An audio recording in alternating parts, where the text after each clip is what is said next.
கர்த்தருடைய பரிசுத்தமான நாம மகிமைப்படுவதாக. ஆசீர்வாதமான ஒரு நல்ல காலை நேரத்திலேயும் அனுதின மன்னா என்கிற வேத தியானத்தினால் உங்களை சந்திப்பதில் மிகுந்த சந்தோஷம். கிருபையாய் கர்த்தர் நமக்கு தந்திருக்கிற ஒரு புதிய நாளுக்காக கர்த்தரை துதிப்போம். இந்த நாள் ஏப்ரல் மாதம் 10ஆம் தேதி வியாழக்கிழமை காலை வேளை. இந்த காலவேளையிலேயும் இன்றைக்கு நம்முடைய தியானத்திற்கான வேத அதிகாரம் லேவியராகமம் 26வது அதிகாரம். இந்த அதிகாரத்தில் மொத்தம் 46 வசனங்கள் உள்ளன. 2 பகுதிகள் இந்த அதிகாரத்தில் இருக்கிறது. ஒன்று, தேவன் தம்முடைய ஜனத்தை ஆசீர்வதிக்கக்கூடிய வழியும், தேவ ஜனமாவது தேவனால் ஆசீர்வதிக்கப்பட முடியாதபடி தேவ தண்டனையை ஏற்கக்கூடிய காரியங்கள் சொல்லப்பட்டிருக்கிறது. நம்ம எல்லாருடைய சிந்தையும் தேவனால் ஆசீர்வதிக்கப்படுவது எப்படி என்பது தானே. அதை குறித்து இந்த காலவெளியில் சிந்திக்கலாம். அதற்கான ஆதார வசனம் 1 முதல் 3 வசனங்களிலே இந்த அதிகாரத்தில் சொல்லப்பட்டிருக்கிறது.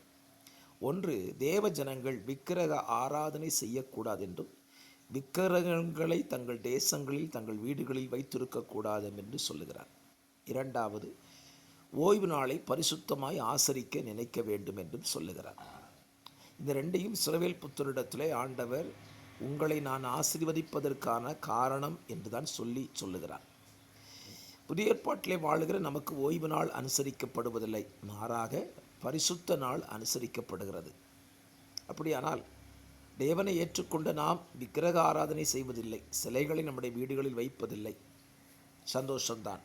ஆனால் நாம் செய்கிற இன்னொரு தவறு இருக்கிறதில்லை. பரிசுத்த ஓய்வு நாளை அல்லது கர்த்தர் உயிர்த்தெழுந்த நாளை நாம் சரியாய் அனுசரிப்பதில்லை. இதனாலே அநேக நேரங்களில் தேவனால் ஆசீர்வதிக்கப்பட முடியாமல் போய்விடுகிறோம்.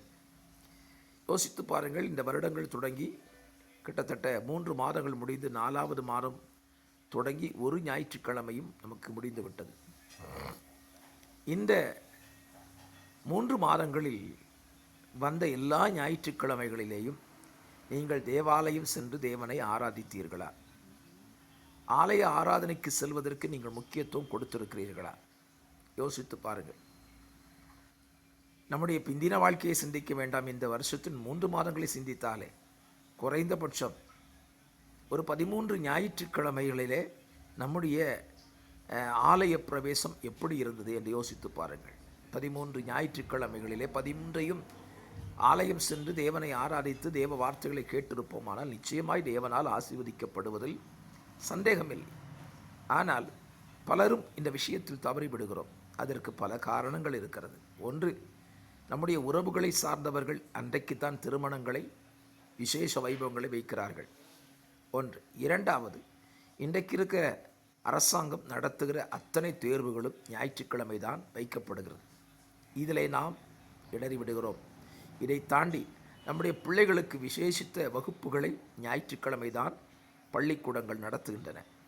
ஆகவே இதையெல்லாம் காரணம் காட்டி தேவ ஆலயம் செல்வதை நாம் தவிர்க்கிறோம். ஆனால் தேவனிடத்தில் என்ன கேட்கிறோம்?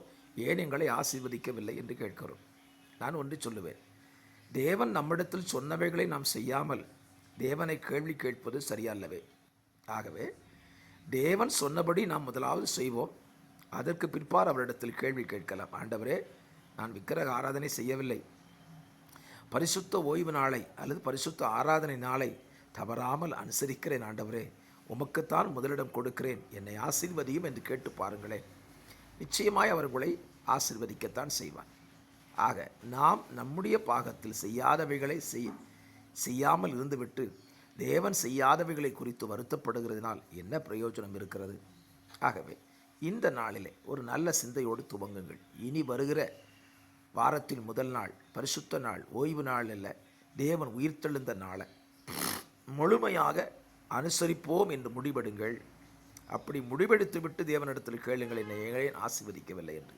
நிச்சயமாய் ஓய்வு நாளை பரிசுத்தமாய் ஆசரிக்க நினைக்கிறவர்களை பூமியின் உயர்ந்த ஸ்தானங்களுக்கு கொண்டு போவேன் என்று சொல்லியிருக்கிறார் அல்லவா?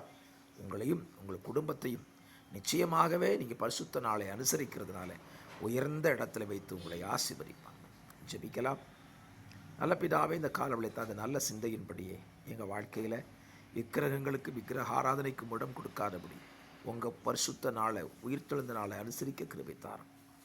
இயேசுவின் நாமத்தில் பிதாவே, ஆமென்.